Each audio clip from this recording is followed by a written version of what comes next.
aliança, se submetendo a tudo que A ou B ou C quer implantar, e nós não vamos chegar a lugar nenhum. Mas quando a igreja lembra que ainda é de joelho no chão, boca no pó, aí Deus tira rei, bota rei, Deus acaba com a diplomacia e diz assim: aonde tem igreja minha, quem manda sou eu, quem manda sou eu, quem eu...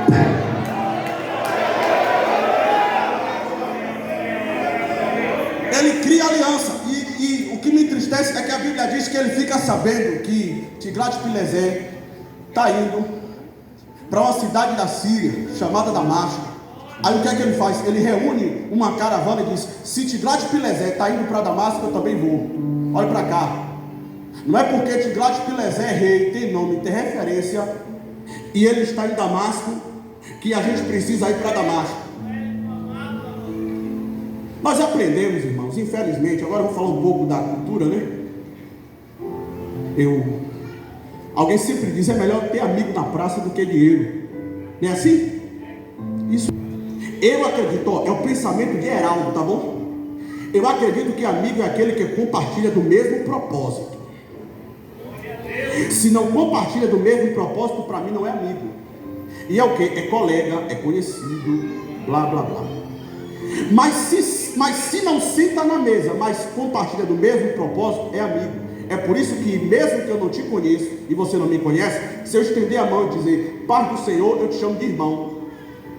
A gente não tem afinidade, mas a gente tem o mesmo propósito. O propósito do rei de Tiglat-Pileser era dominar, era ampliar o seu território, o seu domínio. A intenção de Deus era consertar o reino de Judá, era ver se Acais caía na real e se convertia.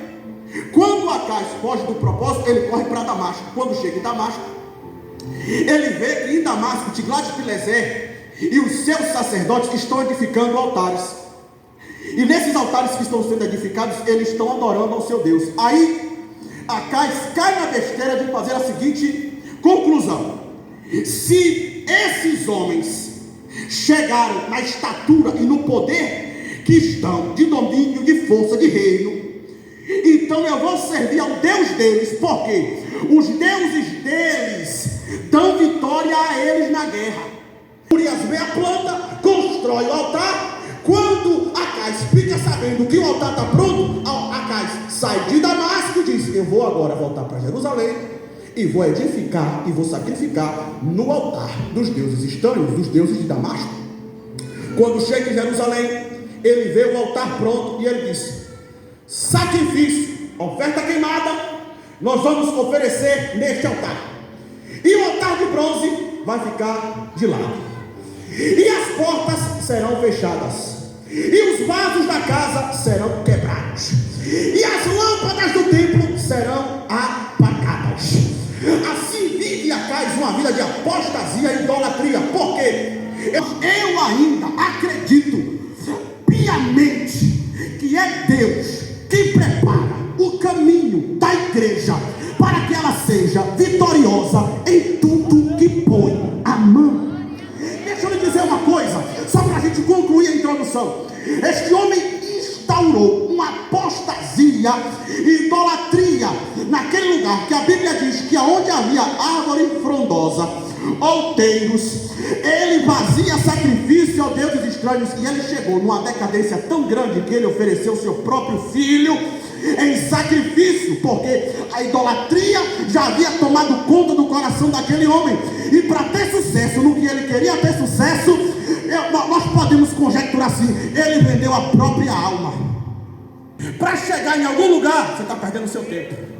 Se você acha que precisa fazer alianças com quem não deve, sentar na mesa com quem não deve, para conquistar alguma coisa, perdeu o seu tempo.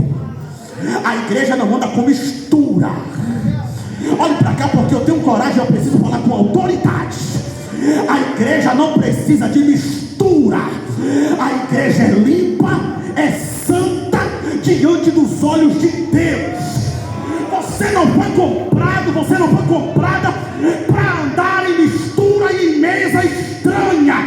A mesa que você senta é a mesa que o centro é o cordeiro, que o pão é partido. Nós estamos falando falando de homens avivados para servir. Aqui agora entra o texto. O capítulo 29 entra a história de Ezequias. E a história de Ezequias já começa diferente da história de Acais. Mas Acais é pai. Acais não é pai porque o filho não seguiu o exemplo do pai. A história de Ezequias já começa assim: este é o rei Ezequias. Ele fez tudo quanto era reto aos olhos de Deus, como foi Davi, seu pai. Por quê? Porque quem faz aliança com Tiglat-Pileser não tem descendência. Deus só dá descendência a quem sabe fazer aliança com ele. É por isso que tem gente, é como um sopro, já viu? Alguém usou certa vez a referência da bananeira. Ela cresce, dá um cacho, o cacho fica bom, alguém arranca ou cai e ela morre. Assim é o ministério de quem faz aliança com Tiglat-Pileser. Quer crescer na obra? Faz aliança com o dono da obra. Quer chegar em algum lugar na obra? Faz aliança com ele. Por quê? Porque a tua descendência vai refletir as tuas escolhas. Tudo o que era reto. Olha para cá, porque eu quero liberar uma palavra profética sobre a sua vida.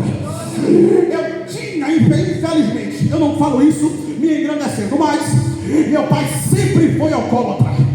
Meu pai sempre teve uma vida jogada na cachaça. Nós voltávamos da igreja, pastor José, e encontrávamos o meu pai deitado numa boca de lobo, numa cidadezinha chamada Sapé-Sul. E aquela era a situação. Levávamos meu pai nas costas para casa. Eu com 10 anos